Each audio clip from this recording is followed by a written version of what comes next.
पुण्यों का योग बनता है तो संसार चक्र से भटकते हुए जीव को सत्संग मिलता है, और जब वो सत्संग में भगवत चर्चा सुनता है तो निश्चित इसी जन्म में उसे भगवत प्राप्ति हो जाती है।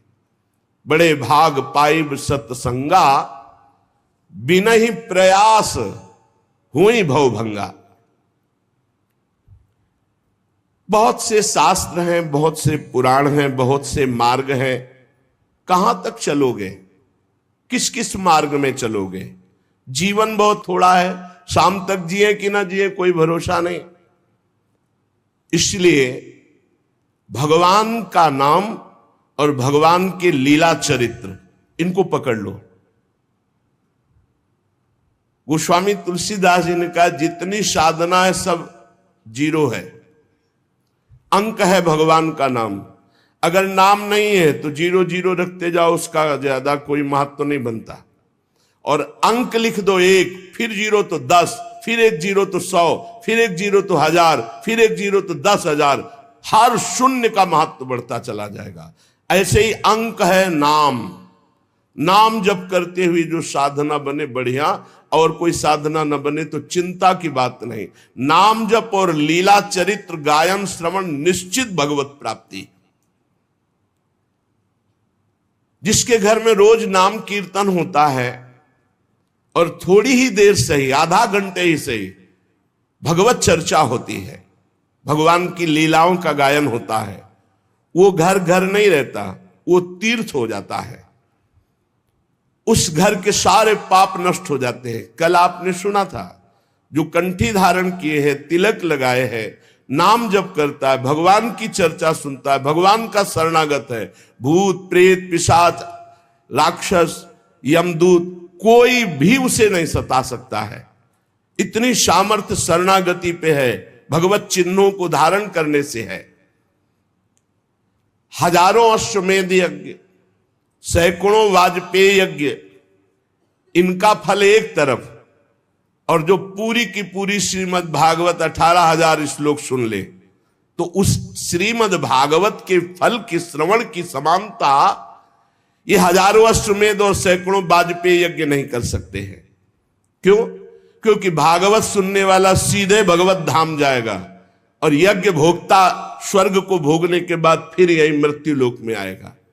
हे तपोधनो, जब तक मन लगाकर भगवान की चर्चा नहीं सुनी जाती, तभी तक हमारे मन में पाप रहते हैं, शरीर में पाप रहते हैं।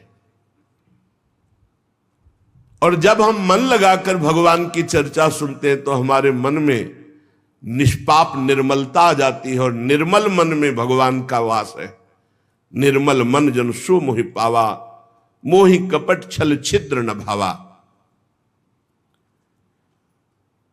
गंगा जी स्नान करने से वाह पवित्रता, फिर धीरे धीरे मानसिक पवित्रता की तरफ गति होती है। लेकिन यदि भगवत लीला चरित्र सुना जाए तो वाह और आंतरिक दोनों पवित्रता हो जाती है। भगवान नाम जप किया जाए, भगवत लीला चरित्र सुना जाए तो सवाभ्यंतर शुचि, वो बाह्य और अभ्यंतर दोनों से पावन हो जाता है। इसलिए श्री कृष्ण लीला कथा अमृत की समानता न गंगा, न गया, न काशी, न पुष्कर, न प्रयाग कोई नहीं कर सकता। जिसको इसी जन्म में भगवत प्राप्ति की इच्छा है तो एक श्लोक ही सही, एक श्लोक ही गायन करे, कोई भी एक श्लोक याद कर ले। ये श्रीमद् भागवत का ही श्लोक है। कृष्णाय वासुदेवाय हरये परमात्मने प्रणत क्लेश नाशाय गोविंदाय नमो नमः। एक श्लोक अगर रोज गाया जाए जीवन में तो उसकी दुर्गति नहीं होगी। एक श्लोक, या तस्मात् शास्त्रम प्रमाणम। अगर आधा श्लोक भी उच्चारण कर दे तो निष्पाप रहेगा पूरे जीवन। जो प्रणव का जप करता है, गायत्री अनुष्ठान करता है, पुरुष सूक्त गायन करता है, वेदों का स्वाध्याय करता है, द्वादशाक्षर मंत्र जप करता है, भगवान सूर्य की आराधना करता है, प्रयागराज में संगम में स्नान करता है, संवत्सर रूप काल, ब्रह्म ऋषि, अग्निहोत्र, गौ सेवा, द्वादशी तिथि, तुलसी सेवन, बसंत ऋतु, ये सब जो, और एक भगवान का नाम जप करके लीला चरित्र सब महान हो गए। बुद्धिमान वही है कि ये जन्म हमारा व्यर्थ न जाने पावे, सनकादि कहते हैं। जो पुरुष अहर्निश भगवान का नाम जप करता है, अहर्निश निरंतर महिमा है, जो अहर्निश निरंतर तैल धारावत अखंड चिंतन में चल रहा है नाम, और जहां भगवान की चर्चा होती, जैसे प्यासा आदमी दौड़ के जाता है, बावरों सो रस में फिरे खोजत नेह की बात, बावरा में कहां भगवत चर्चा हो रही, और जाके वहां शांत एक चित्त होकर बैठकर भगवत चर्चा सुनता है। तो कह रहे जन्म कोटि कृतम पापम नश्यते नात्र संशया, करोड़ों जन्मों के पाप उसके नष्ट हो जाते, इसमें कोई संशय ना करे।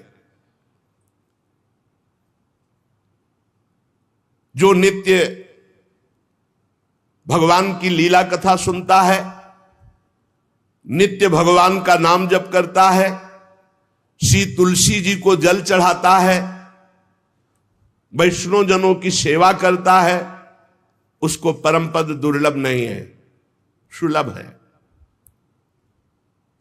जो पुरुष पधारने जा रहा हो, शरीर पूरा हो रहा हो, उस समय नाम कीर्तन, उस समय भगवान के लीला चरित्रों के 2-4 अध्याय गान कर दे, निश्चित वो भगवान के धाम को जाएगा, निश्चित। ये करना चाहिए। अपना कोई परिचय हो या ना हो, किसी का शरीर छूट रहा है तो नाम कीर्तन शुरू कर दो। अगर आपको आता है तो संस्कृत या हिंदी से भगवान के पावन चरित्र जो गाए गए हैं, 2-4 अध्याय रास पंचाध्यायी के भगवत लीला के सुना दो, अवश्य अवश्य उसे भगवत प्राप्ति हो जाएगी। इस सनक सनंदन सनातन सनत कुमार जी कह रहे हैं। जो धनी मानी जन है, यदि वे स्वर्ण का सिंहासन बनाकर उसमें श्रीमद् भागवत ग्रंथ विराजमान करके किसी वैष्णव को दान कर दे, तो उन्हें भगवान का सायुज्य मोक्ष प्राप्त होता है, सायुज्य पदवी प्राप्त होती है। जिस दुष्ट ने अपनी सारी आयु में कभी न नाम जप किया है, न कभी लीला कथा सुनी, कोई भागवतिक कार्य नहीं किया, तो उसका जीवन व्यर्थ चला गया। संसार के भोगों का बोझा ढोते हुए, भोगों को भोगते हुए उसका व्यर्थ जीवन गया। व्यर्थ में माता ने प्रसव किया, उसका यहां मृत्यु लोक में मानव शरीर धारण करना व्यर्थ हो गया।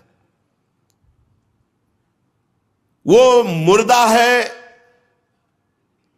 जो भगवान का नाम जप नहीं करता, वो मुर्दा है जो भगवान की लीला कथा नहीं सुनता। वो भार स्वरूप है पृथ्वी में, पशु तुल्य है, धिक्कार है। सनकादि जन कह रहे, धिक्तम नरम पशु समम भूय भार रूपमेवं वदंति दिव्य देव समाज मुख्या।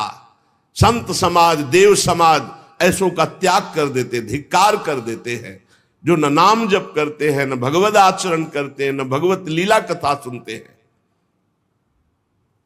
संसार में सब कुछ सुलभ हो सकता है, पर संत समागम बहुत कठिन है। संत समागम, भगवत प्रेमी महात्मा का मिलना, महत्संगस्तु सुदुर्लभ हो। करोड़ों जन्मों के जब पुण्य एकत्रित होते हैं, तब भगवत प्रेमी महात्मा का सानिध्य और उनके श्रीमुख से सिद्धांत और भगवत चर्चा सुनने को मिलती है। नारद जी, आप बड़े ही महान योग निधि महात्मा है, क्योंकि आपने जगत कल्याण के लिए ज्ञान वैराग्य को पुष्ट करने के लिए प्रयत्न किया। भगवत मार्ग में भगवत लीला कथा श्रवण रसास्वादन करने के लिए झूठ बोलना त्यागना आवश्यक है। अगर झूठ बोलेगा तो भगवत लीला कथा का स्वाद नहीं मिलेगा। कम से कम अब लो नशानी अब ना नशे हो, अब तक हुआ, अब तो सही बोलना शुरू कर दें। क्या भय है? झूठ क्यों बोलते हैं? बड़ा मन मलिन कर देता है झूठ, और लोग बड़ी सफाई से झूठ बोलते हैं। कभी चूक से झूठ हो जाए तो हो जाए, तो उसे क्षमा किया जाता है। जानबूझकर 100 का 100% झूठ। दूसरा, व्यभिचार। झूठ बोलना और व्यभिचार करने वाला, चाहे वो कथा कहे या कथा सुने, उसे स्वाद नहीं आएगा। इसलिए सनकादि कह रहे सत्य भाषण और ब्रह्मचर्य पालन, इससे बहुत जल्दी कथा का लाभ मिलता है। असत्य भाषण बोलने वाला और व्यभिचार दोषी, चाहे कथा कहे चाहे कथा सुने, उसे लाभ नहीं मिलेगा। कलयुग में बहुत कठिन है बहुत समय तक सत्य भाषण का नियम लेकर और ब्रह्मचर्य का नियम लेकर निर्वाह करना। इसलिए महापुरुषों ने इस कार्य को अगर अनुष्ठान रूप में लिया जाए तो सप्ताह श्रवण विधि रखी कि 7 दिन नियम लेकर के सत्य भाषण, ब्रह्मचर्य पालन, निरंतर नाम जप, और 7 दिन में 18,000 श्लोक सुन जाओ तो बड़े से बड़े महापाप का नाश करके वो भगवत प्राप्ति करा देगा। कलयुग में मन असंयमित रहेगा, शरीर में रोगों की बाहुल्यता रहेगी, आयु बहुत थोड़ी रहेगी, और भी अनेक प्रकार के झूठ बोलना, व्यभिचार करना, छल कपट, निंदा करना, ये सब दोष कलयुग में। जो फल तपस्या, योग और समाधि से भी प्राप्त नहीं हो सकता, वो भगवान की लीला कथा अमृत सुनने से प्राप्त हो जाता है। शनकादि ने महिमा वर्णन की। शौनक जी ने पूछा, सूत जी ये तो आपने बड़े आश्चर्य की बात कही, इस श्रीमद् भागवत में ब्रह्मा जी के भी आदि कारण प्रभु श्री हरि का निरूपण किया गया है, परंतु ये मोक्ष की प्राप्ति में ज्ञानादि सभी साधनों से बढ़कर के है, ऐसा सनकादि जी ने कहा। सूत जी ने कहा, शौनक जी इसका एक गुप्त रहस्य है।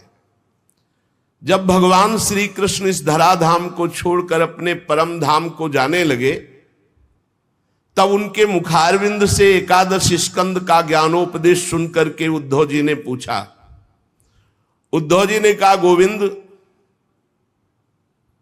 अब तो मुझे दिखाई दे रहा है कि आप अपना कार्य पूर्ण करके परम धाम को पधारना चाहते हैं। मुझे मेरी चिंता नहीं है, मैं तो आपके जूठन के प्रभाव से, नाम जप के प्रभाव से, आपके उपदेश के प्रभाव से परम पद की चिंता नहीं करता। एक चिंता मेरे हृदय में है, घोर कलिकाल आपके जाते ही आ जाएगा, अपना प्रभाव दिखा देगा। इसमें दुष्टों की बाहुल्यता होगी, संतों का संसर्ग मिलना बड़ा कठिन हो जाएगा। यहां जो मिलेंगे भी तो छल कपट और उग्र प्रकृति के, इसलिए पृथ्वी बड़ी दूषित हो जाएगी। कमल नयन, आप जा रहे हैं, फिर यहां कल्याण कैसे होगा, सबका मंगल कैसे होगा? साधुओं पर आपका बहुत प्रेम है, इसलिए हमारी प्रार्थना है कि यहां से आप मत जाइए।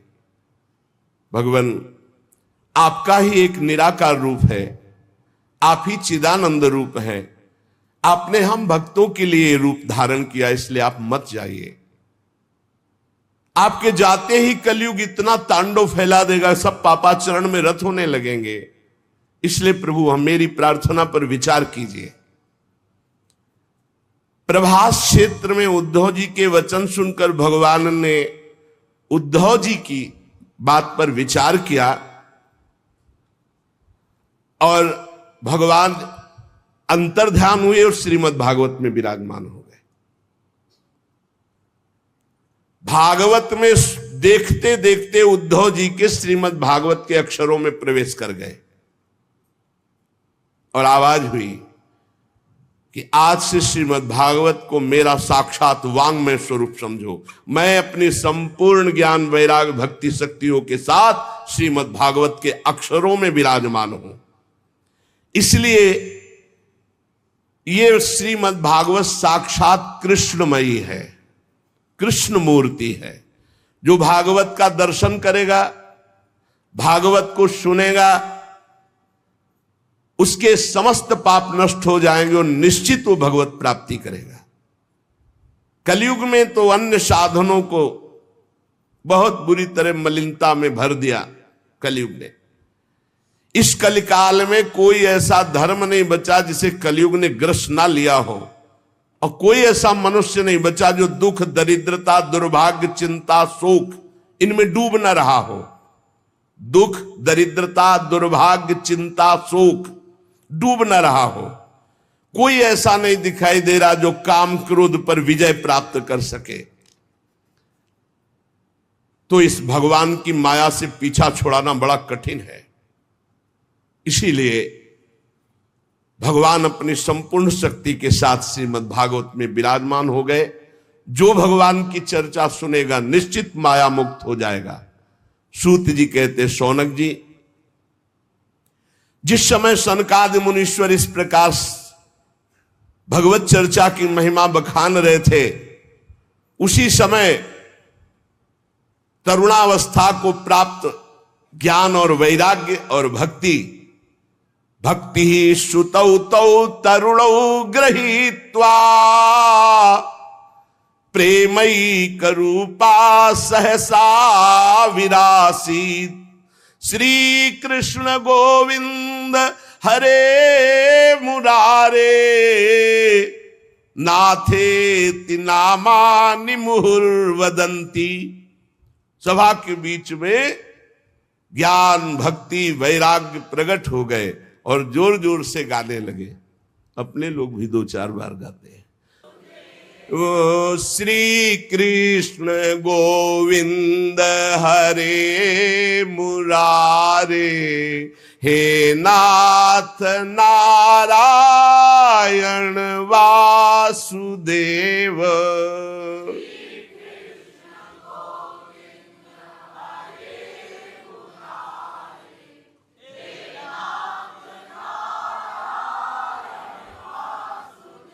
हे नाथ नारायण वासुदेव, हे नाथ नारायण वासुदेव,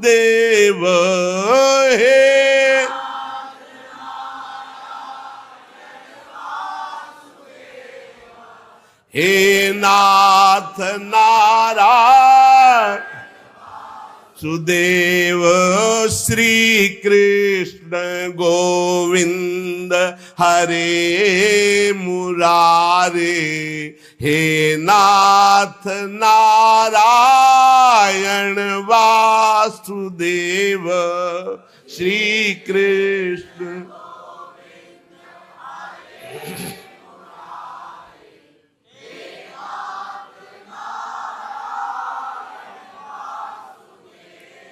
सभी सभासदों ने देखा परम सुंदरी दिव्य तेजोमयी प्रेम लक्षणा भक्ति भागवत के अर्थों का आभूषण पहने हुए।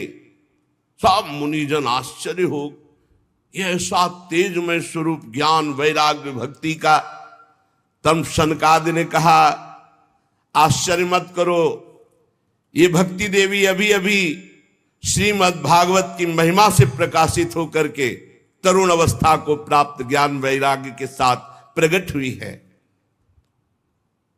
अपने पुत्रों सहित विनम्र होकर के भक्ति जी ने सनत कुमार जी से कहा। भक्ति बोली, मैं तो कलयुग में नष्ट प्राय हो गई, पर आपने भगवान की लीला कथा अमृत से मुझे पुष्ट कर दिया। अब आप आदेश कीजिए मैं कहां रहूं। ये सुनकर सनकादि ने कहा, जो भगवान का नाम जप करते हैं, भगवान के आश्रित हैं, भगवान की लीला कथा सुनते हैं, तुम भगवान का दर्शन कराने वाली हो, भगवान का प्रेम प्रदान करने वाली हो, आवागमन को जड़ से नष्ट करने वाली हो, इसलिए तुम सदैव भगवान के प्रेमी भक्तों के हृदय में वास करो। जो नाम प्रेमी, रूप प्रेमी, लीला प्रेमी, धाम प्रेमी, सदैव तुम उनके हृदय में वास करो। ज्ञान, वैराग्य और भक्ति, ये कलयुग भले किसी को दूषित कर दे, लेकिन जिसके हृदय में हे भक्ति महारानी तुम ज्ञान वैराग्य के साथ विराजमान रहोगी, ये दृष्टि भी नहीं डाल सकता उन पुरुषों पर, उन उपासकों पर दृष्टि भी नहीं डाल सकता जिसके हृदय में भक्ति महारानी ज्ञान वैराग्य के साथ विराजमान है। कहां विराजमान? जो नाम जापक है, लीला चरित्र गायन श्रवण करता है, भगवद आश्रित है, उसके हृदय में सनक सनंदन सनातन सनत कुमार जी ने कहा कि आप ज्ञान वैराग्य सहित भक्ति विराजमान हो। भक्ति ने जे ही आज्ञा पाई तो जितने कथा में विराजमान थे सबके हृदय में विराजमान हो गए। सकल भुवन मध्य निर्धनास्ते पिधन्या निवसति हृदये साम श्री हरेर भक्ति रेखा हरिरपि निज लोकम सर्वथा तो विहाय प्रविशति हृदय साम भक्ति सूत्रोपनद्धा। इस जगत में भले धनवान वो नहीं है, लेकिन उनके हृदय में भगवान की भक्ति विराजमान है। तो सकल भुवन मध्य निर्धनास्ते पिधन्या, धन नहीं है पर भक्ति विराजमान है, तो बोले तीनों लोकों में वो सबसे बड़ा धन्यवाद का पात्र बन गया, क्योंकि भक्ति की डोरी से खींचकर भगवान परम धाम छोड़कर उसके हृदय में प्रकाशित हो जाएंगे। भूलोक में भगवत प्राप्ति का साक्षात उपाय, बिना परिश्रम के, बिना श्रम के परम पद पहुंच जाना, ये भगवत लीला चरित्र गायन श्रवण बैठा ले दिमाग में, खूब लीला चरित्र गायन श्रवण, निश्चित भगवत प्राप्ति। जिस समय भक्ति महारानी नृत्य कर रही, ज्ञान वैराग्य नृत्य कर रहे, पूरे सभा में श्री कृष्ण गोविंद हरे मुरारे हे नाथ नारायण वासुदेव, ये कीर्तन हो रहा उसी समय। अथ वैष्णव चित्तेषु दृष्ट्वा भक्ति मलौकिकी निज लोकम परित्यज्य भगवान भक्त वत्सलः बनमाली घनश्याम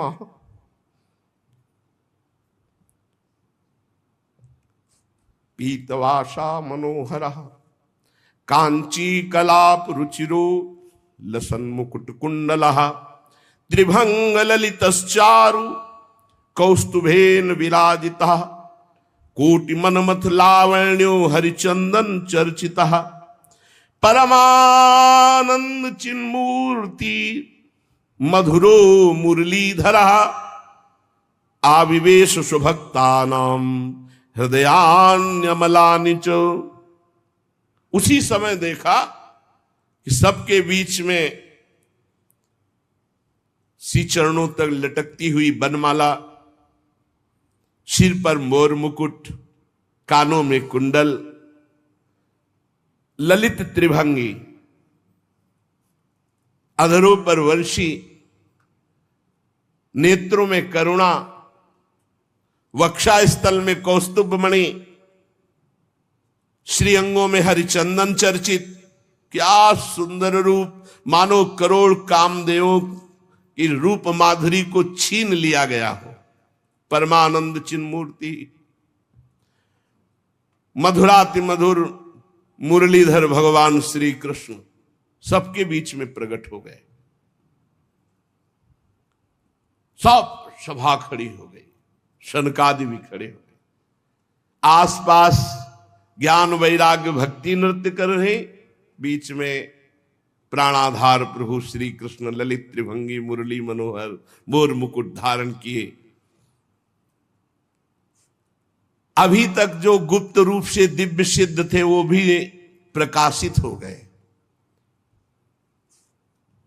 बड़े बड़े भगवान के निज पार्षद लीला परिकर उद्धव आदि प्रहलाद, ये जो बड़े बड़े महापुरुष थे ये सब प्रकट हो गए। अब तो अद्भुत नृत्य हुआ।